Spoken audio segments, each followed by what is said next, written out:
భద్రాద్రి కొత్తగూడెం జిల్లా పాల్వంచలో అక్రమంగా తరలిస్తున్న టేకు కలప వాహనాన్ని ఫారెస్ట్ అధికారులు పట్టుకున్నారు. దుమ్మగూడెం నుండి ఖమ్మం TS04UD 3745 నంబర్ గల మినీ వాహనం వెనుక నంబర్ ప్లేట్ లేకుండా వెళుతుండటంతో అనుమానంతో వాహనం ఆపి తనిఖీ చేయగా అక్రమ టేకు మంచం, టేకు కలప బయటపడింది. వాటి విలువ దాదాపు 3 లక్షలు ఉంటుందని అధికారులు తెలిపారు. దీంతో ఫారెస్ట్ అధికారులు పాల్వంచ డిపోకు తరలించి కేసు నమోదు చేశారు. మరో టాటా మ్యాజిక్ TS28TB 2545 నంబర్ గల వాహనంలో టేకు కలప తరలిస్తున్నారనే విశ్వసనీయ సమాచారం మేరకు ఫారెస్ట్ అధికారులు తనిఖీ చేయగా అక్రమంగా తరలిస్తున్న కలపను పట్టుకున్నారు.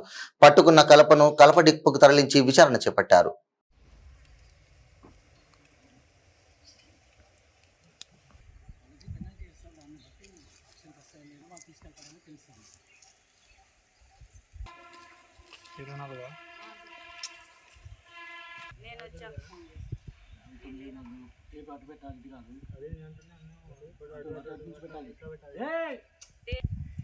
కొట్టేలాగా అనుభవించిన అందుకనే మనం చెప్ప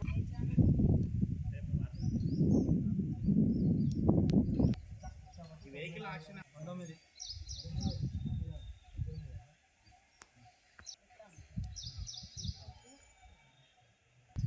3 తర్వాత ఆఫీస్ కూడా చేసేది కూడా ఓకేనా చేయండి.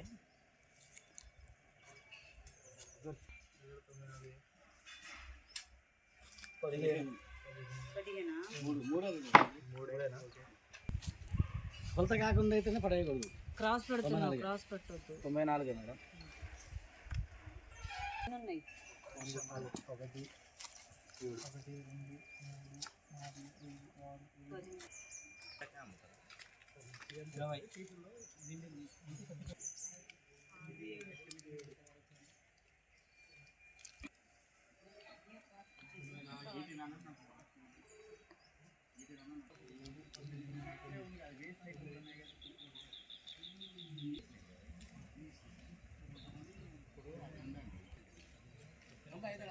ఎండకెండి వానగా తగ్గిపోతున్నాయి కదా, దాని ఒక రేటు మనకు కావాలంటే తక్కువ ఇస్తారు.